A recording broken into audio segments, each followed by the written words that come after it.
strong boy. James J. Corbett, better known as Gentleman Jim.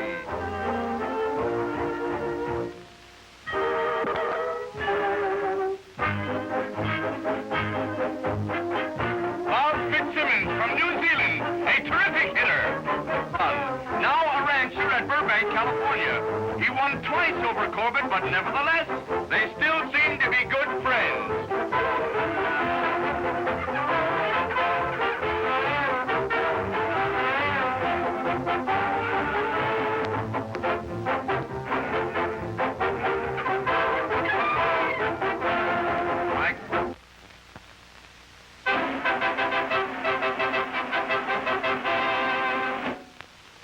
Battle between Gans and Nelson was the first big one promoted by the late Tex Rickard, who became the greatest promoter of fistic events. In the two previous bouts between these boys, Gans won the first by a knockout and the second by decision. But in their third meeting, Gans was knocked out by a terrific left to the body in the 17th round. Both bullies were lightweights. Uh-oh, there's a little side bet. Gans in his time took on all comers, welters, middleweights, even fought a heavyweight. Gained championship in one round after a minute and a half of fighting and was called the Old Master. The consensus of opinion of the leading devotees of this sport placed Gans as the greatest fighter of all times. Now watch closely, ladies and gentlemen, and you'll see the left hook that was the downfall of Mr. Gans. Suckle, that was it, right to the body. And Mr. Nelson wins.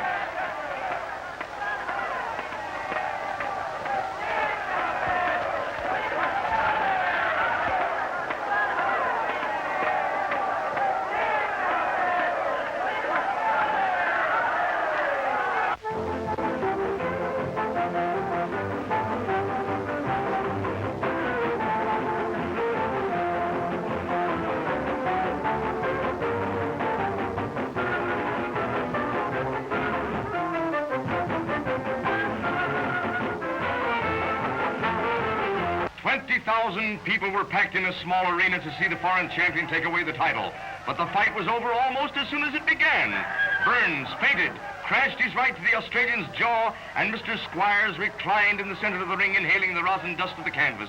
It was one of the shortest battles for the heavyweight crown. Now watch closely, ladies. There's no count. He's up immediately. The boys are mixing it again. Old Jim separates them. Now look out for the second knockdown. Jim separates them again. There he goes again, and he's down. He starts the count, but it's no use. He's up on his feet again. And the old boy's right after him.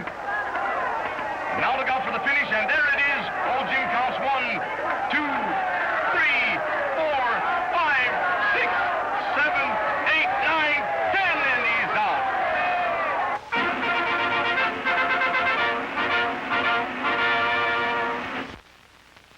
Many of you remember there were no heavyweights available willing to take on the black champ. So Johnson's manager approached Ketchell's manager on the details of this fight, and all hands saw possibilities of an enormous gate. Plans were laid for Ketchell to go the route. Ketchell was the middleweight champ, while Johnson wore the heavyweight crown. Ketchell caught Johnson in a careless moment. Seeing his opportunity to win the heavyweight championship, he crashed a right to the jaw with all of his 160 pounds behind it. The blow floored Johnson, but didn't knock him out. He rose at the count of 5. Angered by the knockdown, the Negro showed the qualities of the Superman that he had never been forced to extend. 1, 2, and the scrap was over. Ketchell was out for 12 hours, and for 2 months his head was still bobbing. You can see for yourselves how Johnson towers over Ketchell, and watch the big boy help Ketchell to his feet after a terrific exchange of blows. Now watch closely.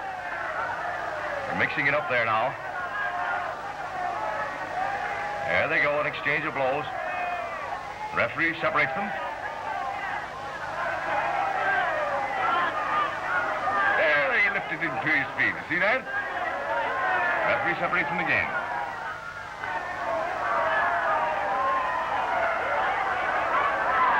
A wild swing to the left. The face, Johnson ducked it. Now, in a few seconds, you'll see where Ketchell tried to KO Johnson.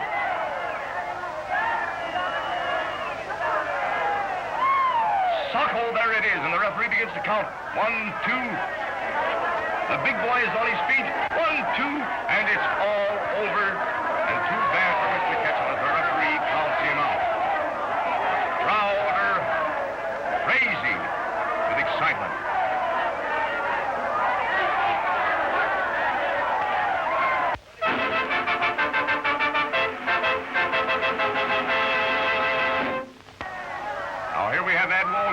lightweight champ. And here we have Joe Rivers, the challenger.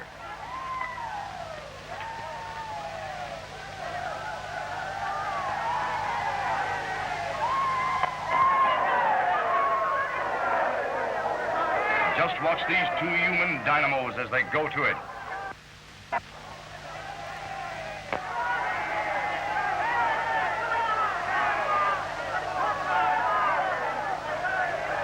Now they're mixing it up fast and furious. Down they both go. The referee helps them to their feet. They're fighting furiously again.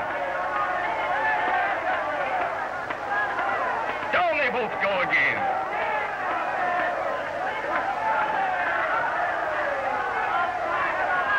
Now a terrific mix-up from the side of the ring. Lefts and rights to the body and to the head. And here's the unlucky 13th in which the famous double knockout occurred. Now look, there they go. They're both down. The referee helps them to their feet. Walgast later lost his crown to Willie Ritchie in 16 rounds on a foul. His only comment was, "To think I lost to a guy named Willie."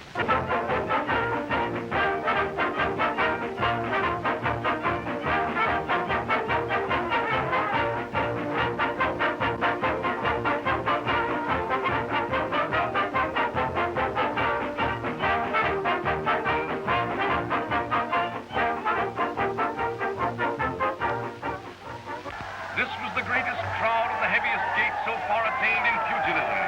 90,000 people paid $1,626,580. The great Rickard showmanship had triumphed again.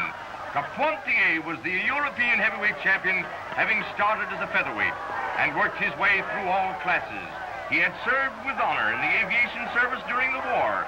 He landed the first blow of the fight, a snappy left to the jaw. Dempsey, true to form, administered the KO touch in the fourth round. Carpentier was out for 5 minutes after Dempsey carried him into his corner. There's old Jack, always the aggressor, forcing the Frenchman around the ring, leading with rights and lefts. Now they're milling around there and mixing it up together. The referee separates them. Old Jack lands a nasty left, shooting lefts and rights to the body. Now they're separated again. Old Carpentier landed a right and left to Jack's head. Jack didn't like that very much. Old Jack is shooting some terrific infighting into the boy's body now.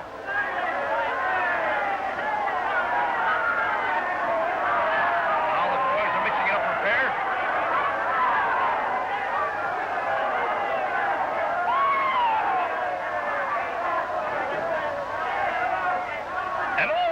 Carpentier put one on Jack's chin that time. Uh-oh, down goes Carpentier. The referee is counting 6, 7, 8. Uh-oh, he's up on his feet. But not for long. Down he goes, the final punch, and the referee is counting him out. The crowd are going crazy. Old Jack, the good sport that he is, helps Carpentier to his feet, while the crowd just shriek and yell.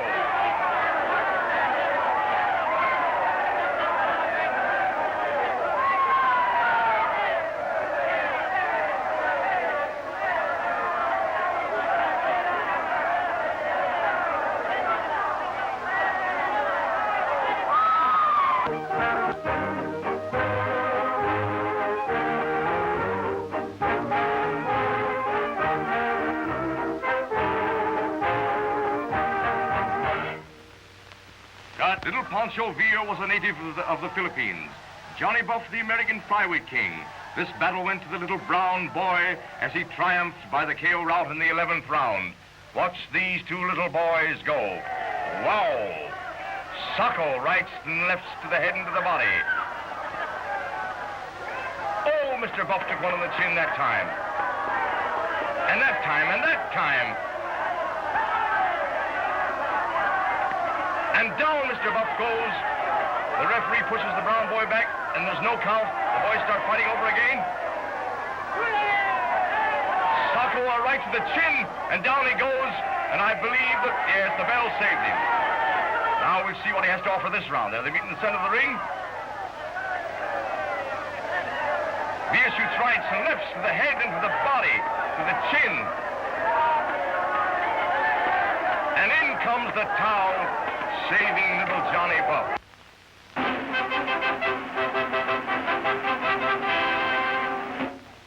That land of two sportsmen, England, sent close the great British flyweight champion Jimmy Wilde, known as the Mighty Atom. Villa gave this boy a terrific racing, knocking him out in the 7th round.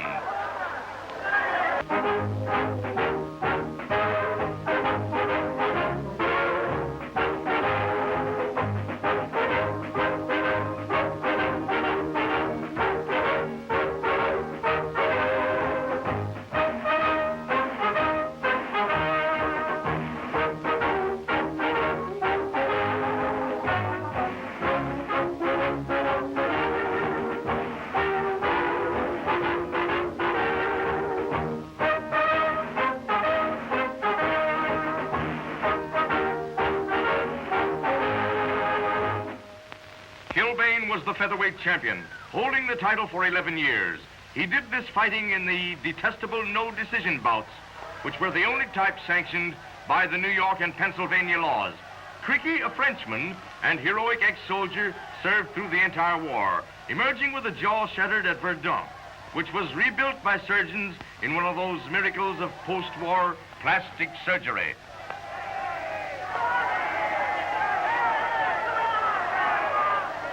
Down he goes, and Creaky KO'd Kilbane in the 6th round.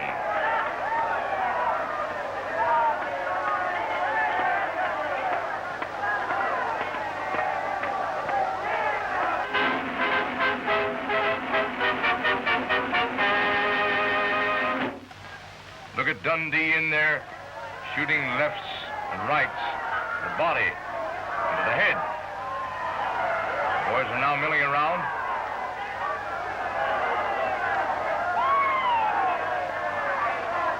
Uh-oh, and down Mr. Creaky goes with the bell. No, the referee counting it. They're up and they start fighting again.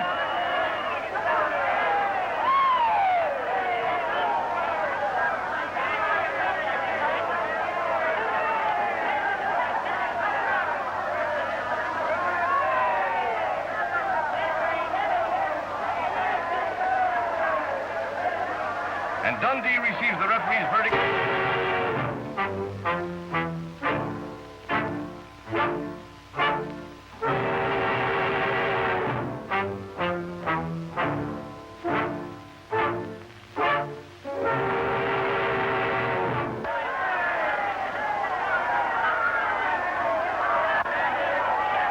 Again, Tex Richards staged a great battle. 90,000 people saw the popular man mauler against the wild bull of the Pampas. A historic encounter it was. Incidentally, as a matter of fact, this hairy wild bull of the Pampas, Louis Angel Firpo, was in reality a drugstore clerk. That is, before he took up fighting. They must have good dope in the Argentine, all right.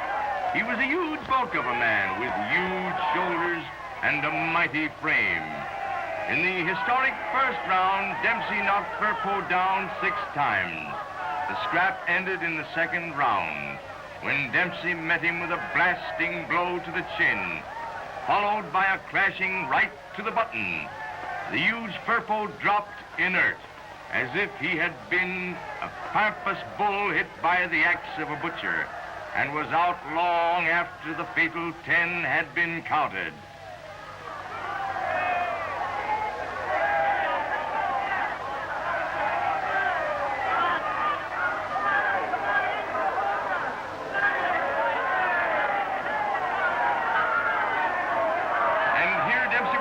Out of the ring, but is back in 8 seconds.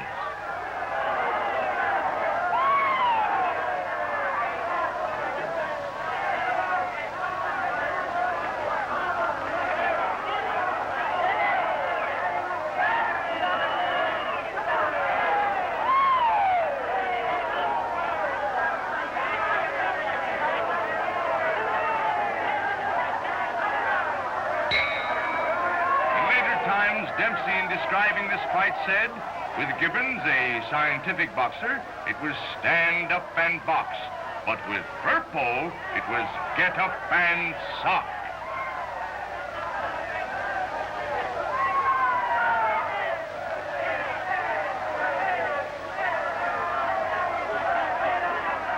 And so ended one of the most exciting and famous battles in ring history, and Jack Dempsey still remained champion.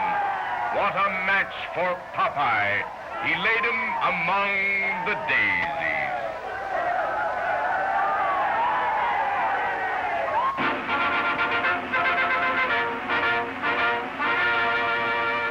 Leonard was the lightweight champion. Tendler was known as a port sider. That is, he extended his right fist instead of using the orthodox stance. Leonard won the decision hands down in the 15th round.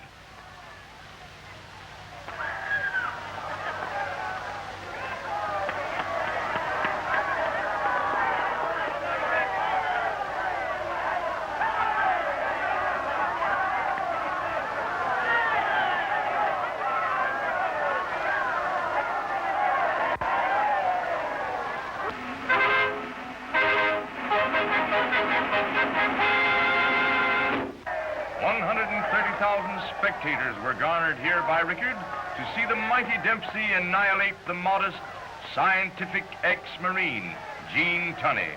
9 different champions had lost their crown this same year.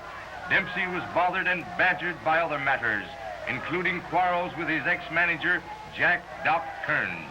Tunney arrived at the arena via aeroplane, and 'tis said that Rickard, when he learned that half of the $2 million gate was up in the sky, almost lost control of his famous poker face.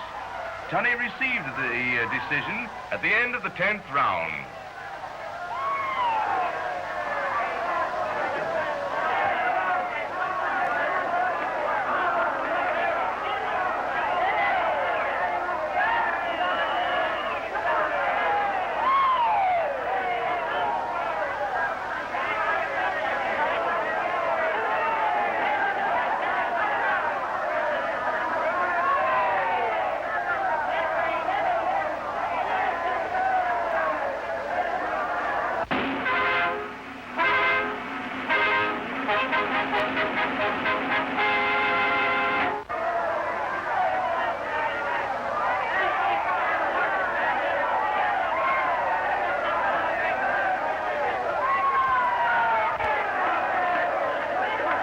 This was the first great battle staging Dempsey's comeback.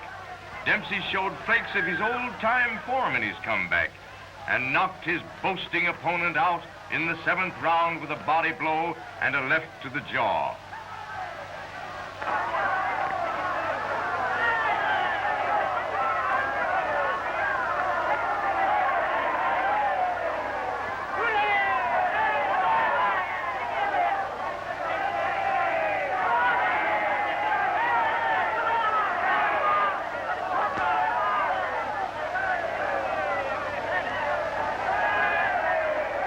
At the end of the first round, Sharkey hit Dempsey after the bell rang.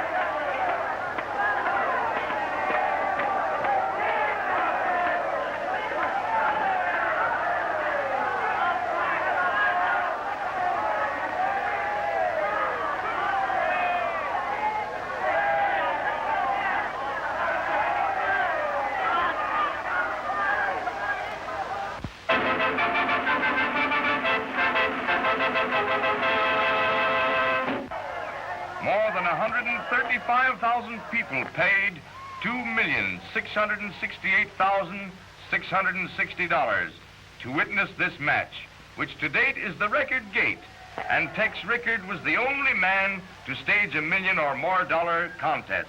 At the end of the 10th round, the decision goes to Tunney. In the 7th round, Dempsey knocks Tunney down with 6 blows.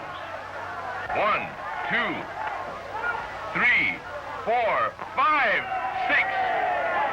But Dempsey fails to go to a neutral corner. Referee Barry ignored the timekeeper's count and started a new one. Was Tunney knocked out?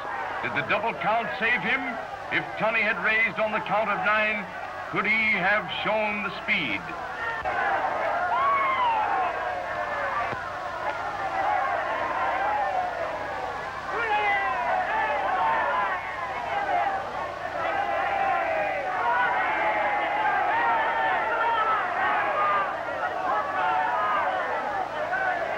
Dempsey went down in the 8th round. And note how quickly the referee starts his count.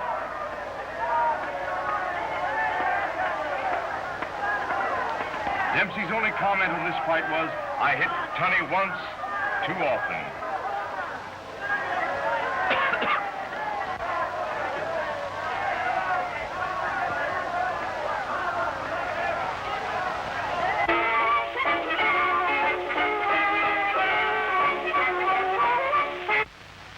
Heaney was the Australian champion, but Tunney outclassed him and knocked him out.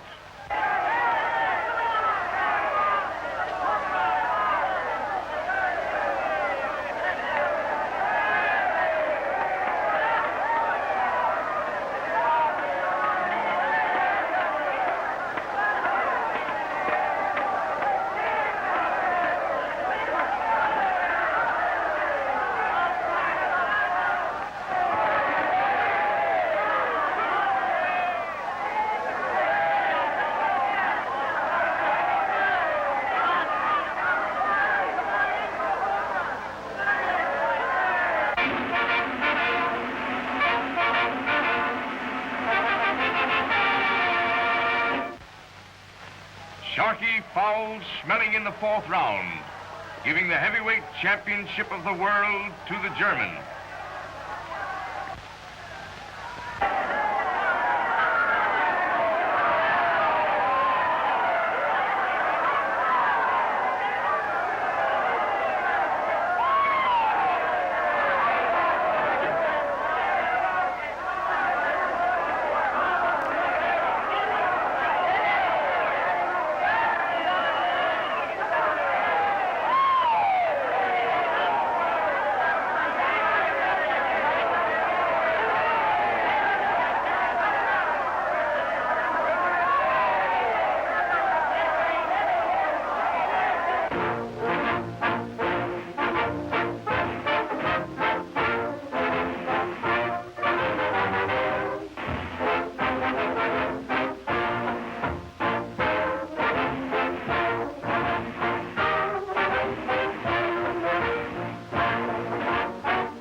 The heavyweight title still remains with Schmeling. Scribbling was stopped in the last round, the 15th.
June 8, 1933, Yankee Stadium, New York. Max Baer meets former heavyweight champion Max Schmeling of Germany in a scheduled 15-round non-title bout.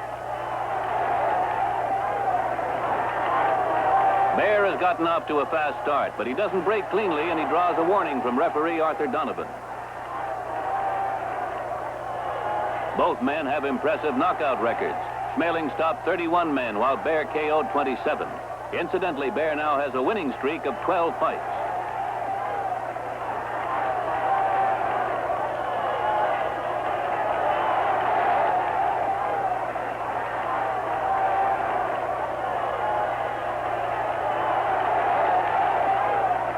Baer has has the advantage of height and reach, but Schmeling has had more experience with better opposition. The German had 3 championship bouts, while this is Bear's really big fight.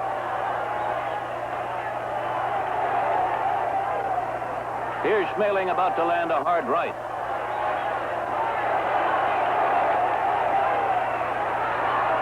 That punch buckled Bear's knees for a second. Watch Bear backhand. He drew a warning from Arthur Donovan, who tells Maxey to keep it clean.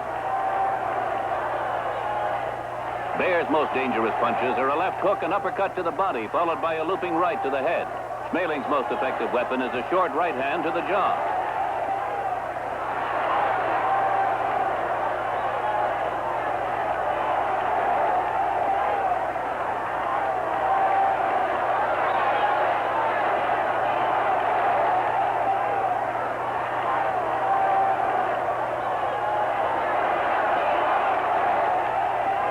So far, Bear has been making good defensive moves. Round 10, Max Bear's about to open up with both hands. A terrific right, but the German won't go down. Another right, and Schmeling topples.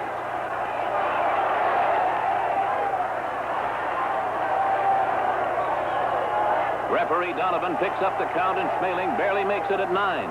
Now Bear returns to the attack as Schmeling's legs turn to rubber. Schmeling's defenses have crumbled.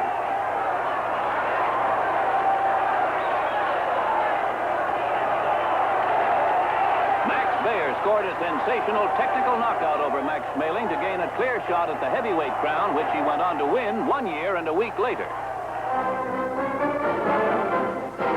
June 29, 1933. You're looking at Jack Sharkey, world's heavyweight champion, and challenger Primo Carnera in a scheduled 15-round heavyweight title bout. As Sharkey rushes in, he catches a hard left that sends him into the ropes. Carnera, with his back to us, is a fighter by agitation rather than by instinct, a manufactured heavyweight. He advanced to the contender's role by knocking over a long line of hand-picked second- and third-rate opponents.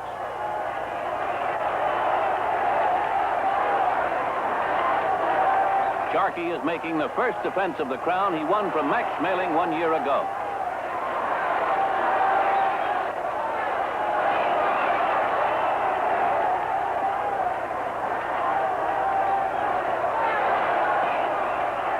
Carnera has height, weight, and reach in his favor. Dupreme stands 6.5 feet tall and weighs 260.5 pounds.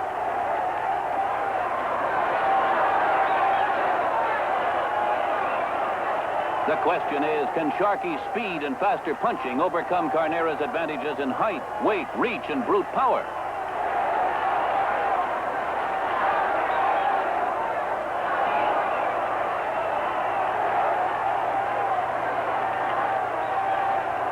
Round 6, final round.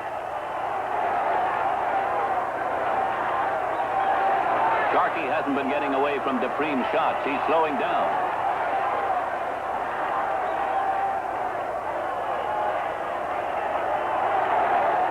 Sharkey finds himself in a headlock. Years later, Carnera was to become a better wrestler than a boxer.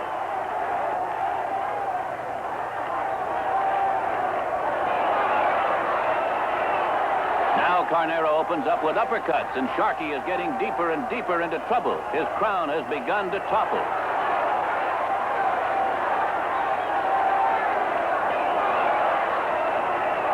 Carnera, showing his sharpest accuracy since round 1, has been in complete command here in round 6.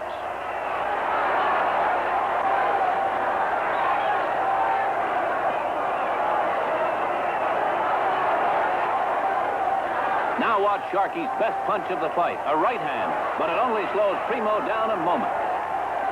Now comes the end for Sharkey. Watch this right uppercut. The fans are stunned at the sight of the champion flat on his face. Carnera, after a long climb up the ladder, has at last achieved his ambition.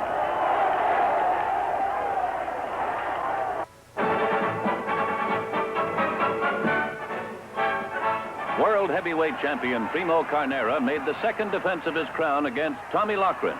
The 270-pound Carnera was 84 pounds heavier than Loughran. And despite the fact that Tommy is 7 inches shorter, His boxing technique puts him ahead of the Man Mountain early in the fight. A battle of brawn versus brains. Cagey and fast, Mclaren watches every opening to use his stinging right. He rocks Carnera time and again.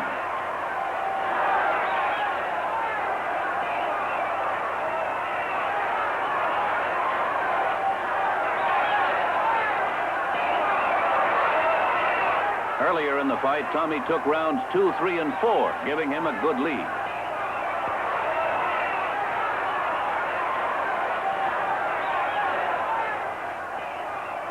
Outclassed, Carnera roughhouses with a backhand. He's pressuring, trying to work Mclaren into a corner where the lighter man cannot maneuver well. 4 years older than Carnera, Tommy is 31, old for a heavyweight challenger.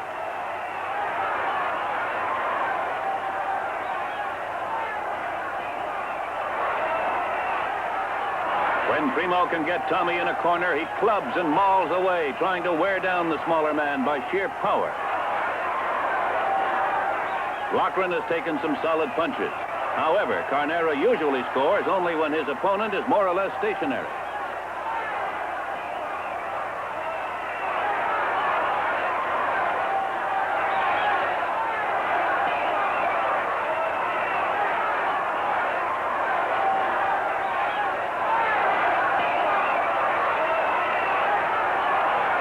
The champ's bull-like strength is proving too much for Tommy.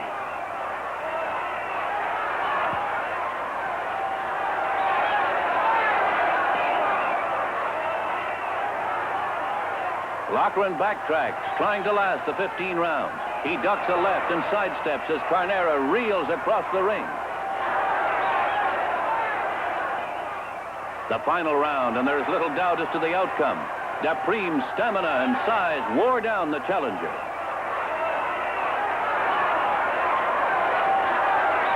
Carnera retains his crown against a game and clever Tommy Mclaren, who dared to take on the ponderous champ and give him a boxing lesson.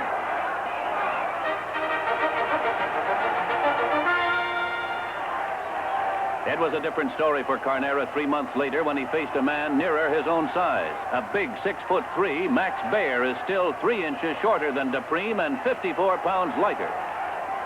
Max's power punch topples Carnera in the first round.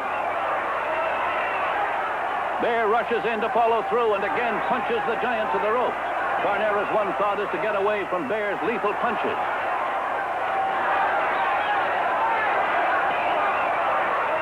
The referee intercedes, points Baer to a neutral corner. Max steps away but returns to launch an attack with both hands. Carnera is trying to keep his left out to fend off the attack.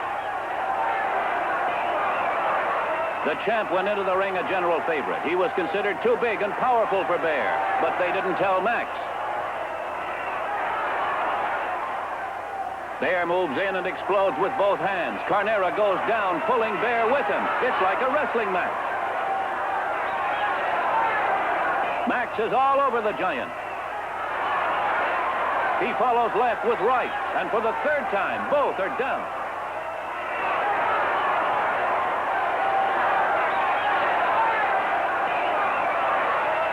Later, Baer admitted he had been over-anxious to put Carnera away and had forgotten some of the polish that had made him one of the best boxers of the era.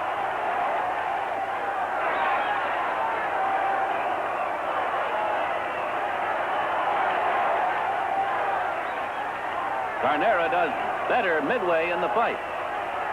Max uncorks his right-hand bomb, and Dupreme's in trouble again. As the referee moves to stop the fight, the crowd protests, and Baer's seconds yell, "Let him fight!" Baer moves in with the right and the left and sends Carnera to the canvas again.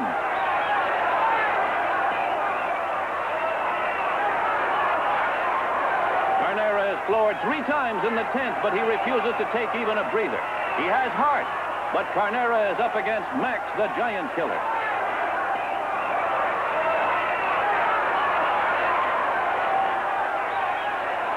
In the 11th, Max knows he has the crown in his grasp as he pounds away.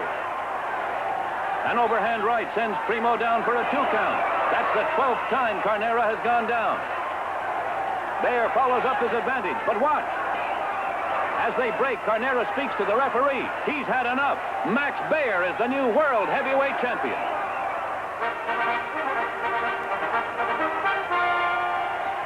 Just a year later, Baer defends his title against challenger Jimmy Braddock.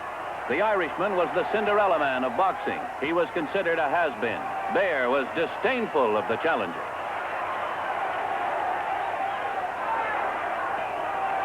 Max went into the ring a 10-1 favorite, and he clowned his way through most of the fight.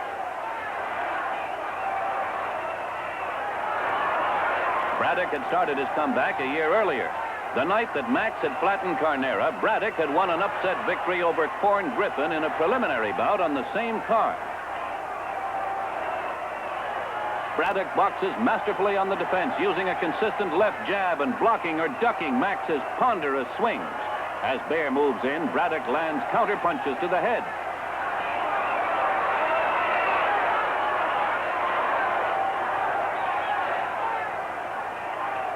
Baer is still clowning as the fight passes the halfway mark, mocking Braddock's punches and dropping his guard. Braddock is leading in rounds 1, the way fights were scored then, and Maxie can ill afford to fool around.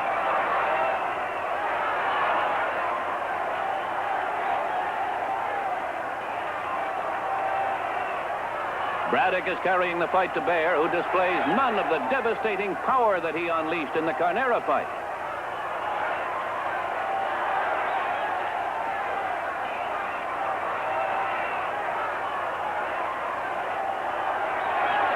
Baer's only hope of winning is by a knockout, but Braddock is boxing cautiously, giving Max no opening.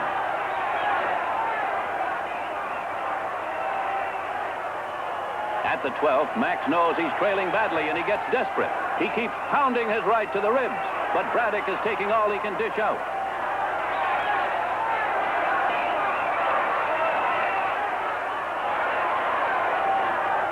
Baer wraps his right around Jimmy's neck and tries to belt him with a left. He laughs off protests from Braddock's corner. An overhand by Baer at the bell gives Braddock another round.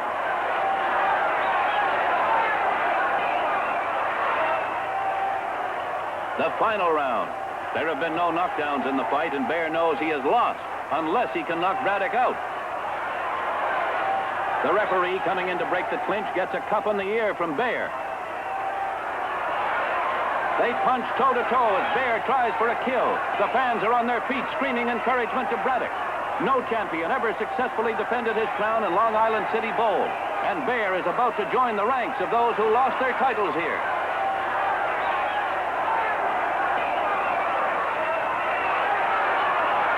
Braddock's smart, determined fight is bringing him the heavyweight championship as they slug it out right to the bell. The 10-1 underdog scores the upset of the decade. James J. Braddock, the man who made ring history with his fist. May 10th, 1935, Madison Square Garden. Ambers, at 22, is 5 years younger than Canzoneri. His strategy? To wear down Canzoneri by setting a fast pace. Canzoneri, because he believed his legs were fading, announced that he'd try for an early KO. Ambers is setting a fast pace in the first round, as he was expected to do. He's trying to wear down the older Canzoneri, to tire his legs, and to take the steam out of him.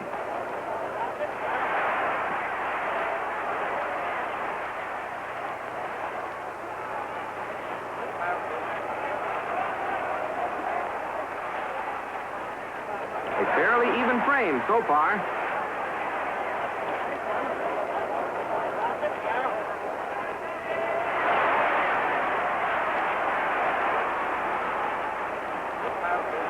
A good left to the face by Canzoneri at the end of round 1. An even round.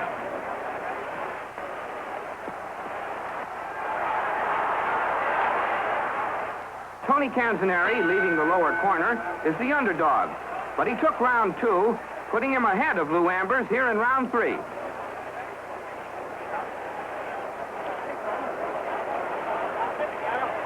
Tony lands a hard right. Then he feints with head and shoulders. If their motions seem unusually fast, remember, many of these classic fights were photographed with cameras never designed for today's faster projectors. Occasionally, you'll see Ambers on the right lower his head. He's trying to feint Canzoneri to work out an opening.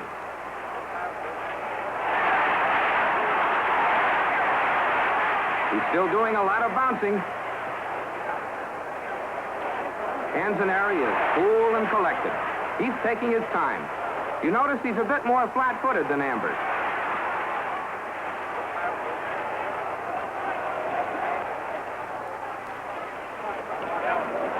Watch Canzoneri fire in the left. Then he takes a right from Ambers. See Canzoneri ripping right uppercuts inside?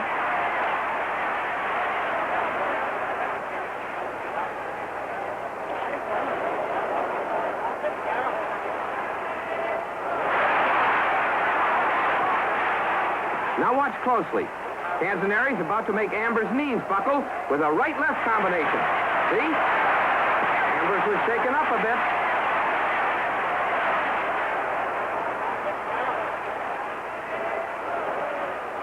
And here comes the first knockdown. Watch Canzoneri connect with a right, sending Ambers down. Up at the count of 2, he catches another right, sending him down for another 2 count. Ambers could have remained down for a count of 9, but he's hurt and groggy. Just a few more seconds remaining in round 3. A big round for Canzoneri. The final round. Tony Canzoneri, with a white stripe on his trunks, versus Lou Ambers for the world's lightweight title. Watch Canzoneri connect with a hard right for a flash knockdown. Ambers won the last 2 rounds, and he seems not the least bit discouraged by Canzoneri's greater punching power. They move to close quarters where Ambers tries his patented left uppercut. Lou is way behind. His strategy has not paid off. All his speed, youth, and maneuverability have been ineffective against the older, more experienced Canzoneri.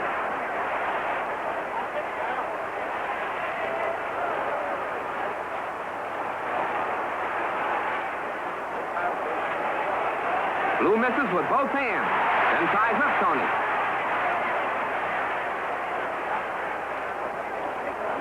Watch Tony's left. See it? That was a fast left to the body. Look at Tony. He's wailing away with his right, even though his left arm is locked.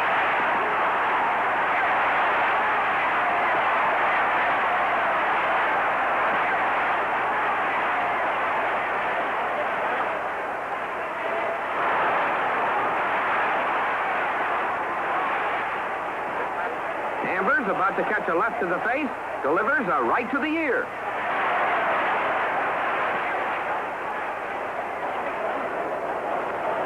They smother each other inside, and it's all over. No one at ringside questioned the outcome of this classic.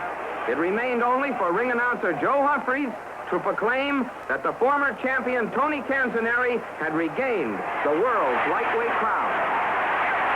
May 28, 1935, Madison Square Garden Bowl, Long Island City, New York. Referee Dempsey has them touch gloves for the final round. It's welterweight champion Jimmy Mclaren versus challenger Barney Ross in the solid black trunks in the last round of their rubber match.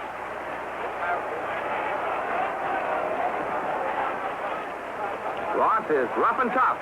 He's always willing to close with the champion. But Mclaren, though he's behind, is the more skillful boxer. Barney has maintained his aggressiveness, and he's thrown more punches. And that's the main reason for his lead at this point.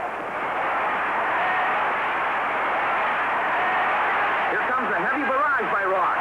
But look at Mclaren fight back. You'll see Mclaren land some powerful long blows later in the round. The champion carries the heavier punch, and he'll make full use of a well-sustained body attack.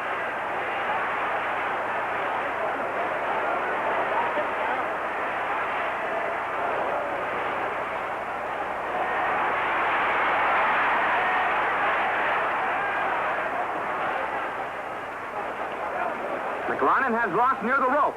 Watch Jimmy uncork his body attack. That will take the steam out of Ross and force him to hold on.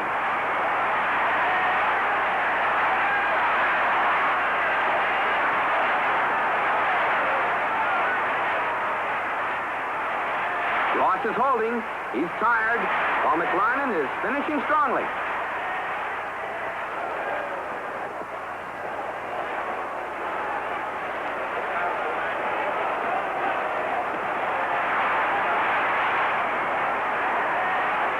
Ross on the left receives another body blast. But he's in there pitching too.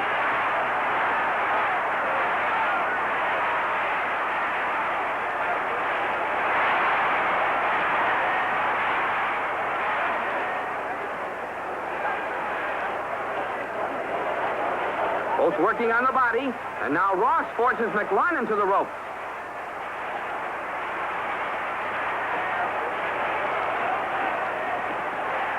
You can see Ross is tired. Watch him lean on Mclaren while tying up the champion.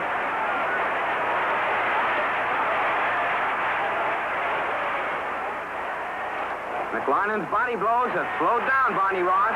And now, in the remaining seconds of this fight, they'll slug it out toe-to-toe with Mclaren doing the most damage.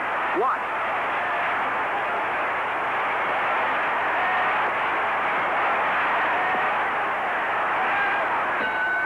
It's all over.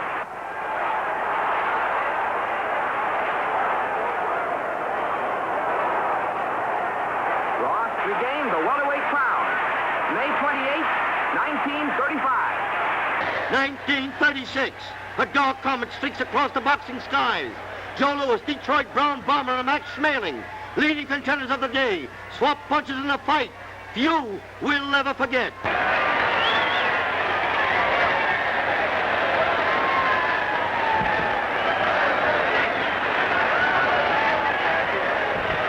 Round 12, the impossible happens. Maxie hangs a KO on the redoubtable Joe. The sporting world is stunned as Louis is counted out.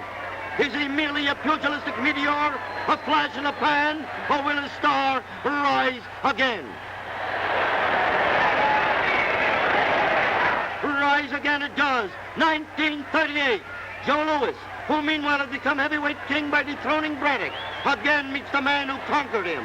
But this time Schmeling faces a different Louis, a world champion at his peak, cool, keen, and deadly. His title at stake, his kingdom to protect. He's out to fight the battle of his life.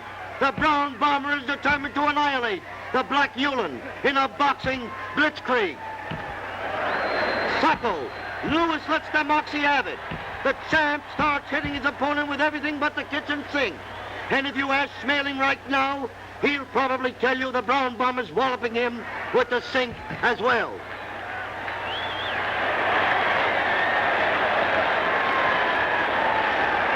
Second, Joe Louis has flattened his most formidable foe.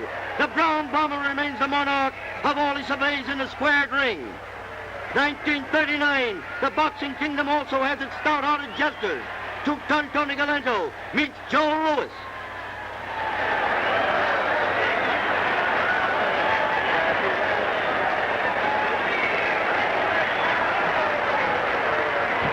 In the very first round, Louis lands a hot one, and Tony goes down like 2 tons of bricks.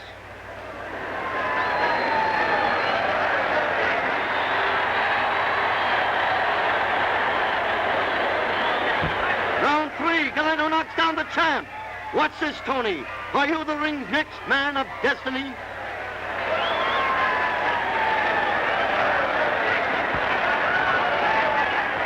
But no, it's not to be. Round 4, and Two-Ton Tony takes it on the chin. And just about every place else, as Joe Louis goes to work on him. The Boston Massacre was nothing compared to this. Technical KO. Referee Donovan stops the fight, although Two-Ton Tony, in a dressing room interview, proves he's battered, but unbowed. You think Donovan was right in stopping the fight? No, I should have knocked him out. So was my manager. You think you had him when you knocked him down, Tony? Sure, only a light punch and knocked this bum down. What are you going to do now, Tony? I'm going to get in good shape and fight my own fights and listen to nobody.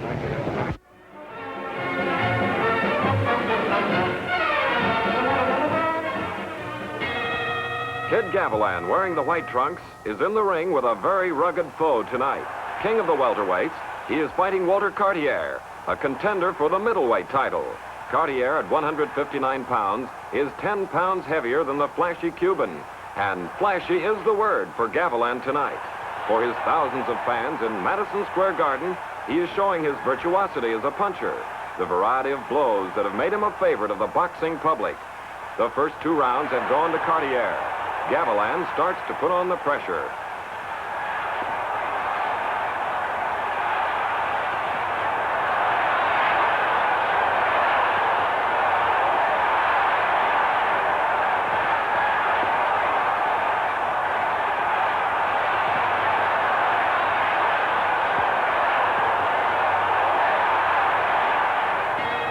It's Gavilan's round at the bell.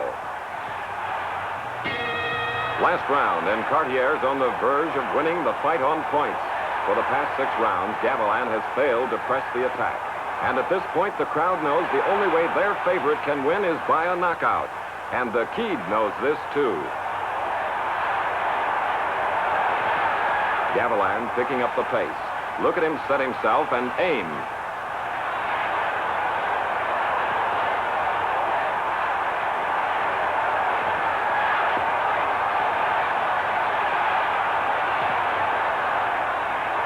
A blistering overhand right has Cartier groggy, and his head is an open target.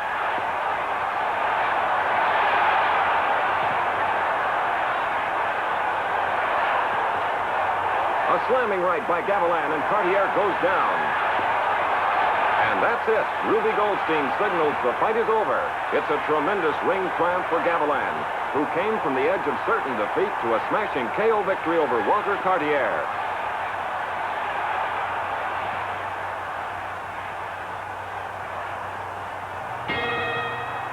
Willie Pep in the dark trunks and Lulu Perez in white.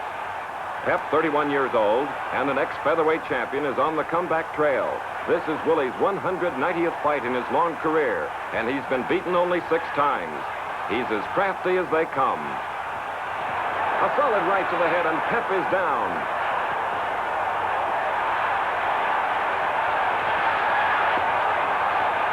Willie up at the count of 8. Perez boring in. Pep covering up, trying to stay in there.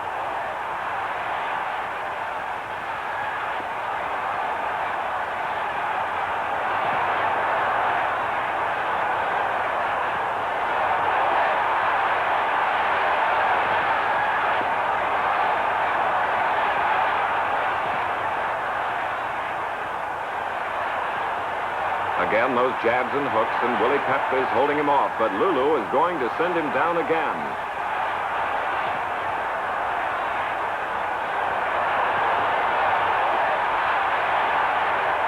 Watch that right hand. There it is. This time Willie takes a count of 9 from referee Al Burrell. Willie's on his feet, but not for long. Perez is after him like a buzzsaw.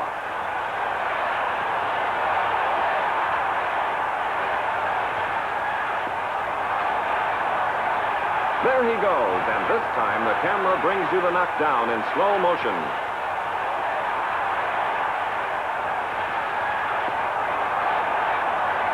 That's all for Willie Pep. Under New York State Boxing Commission rules, 3 knockdowns in a single round means it's over. The former featherweight champion's comeback is shattered. Ended in 1 minute, 53 seconds of the dramatic second round. In the opposite corner, the winner, the jubilant Lulu Perez.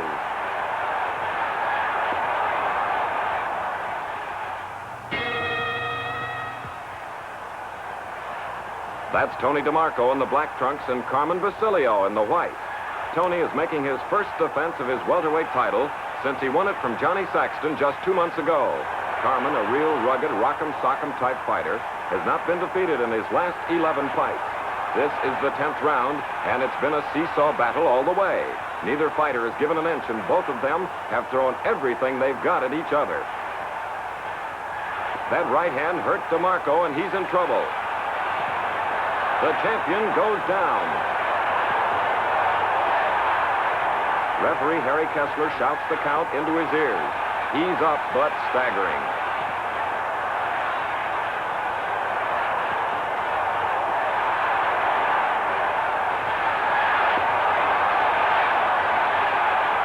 clean shots by Basilio, and Demarco is down again, falling heavily on the apron of the ring.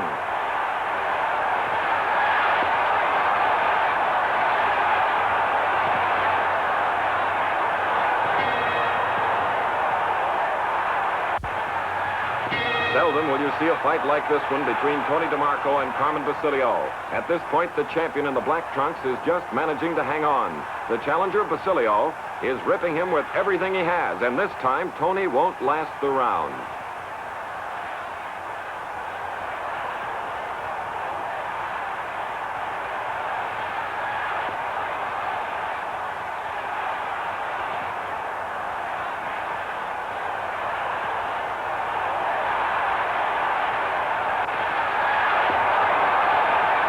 That's all. The referee stops the fight, and Carmen Basilio becomes the welterweight champion of the world.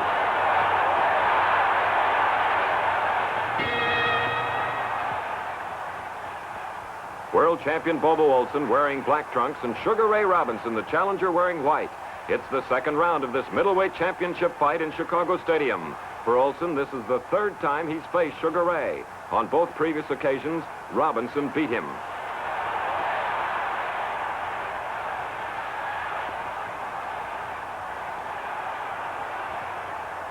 A lightning barrage of punches, and Olson hits the deck. Referee Sikora picks up the count.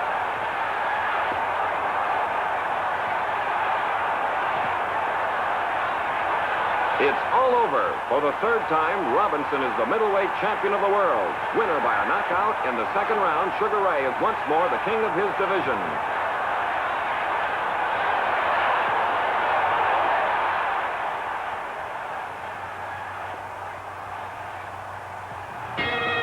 A record Coast crowd of 20,000 fans jam-pack Wrigley Field in Los Angeles to see the return bout for the middleweight championship of the world between Sugar Ray Robinson and Bobo Olson.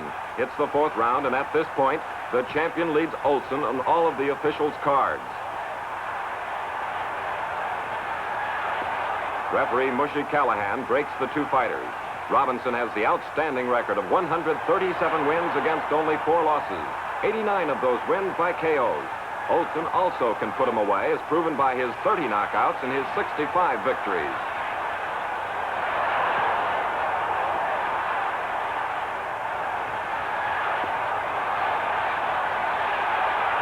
Now look out for trouble. A right and a crushing left, and Olson is flat on his back. Bobo rolls over, but can't get up. 8, 9, 10. At 2 minutes and 51 seconds of the fourth round, Sugar Ray Robinson wins by a knockout and once again proves that he is one of the greatest champions the boxing game has ever known.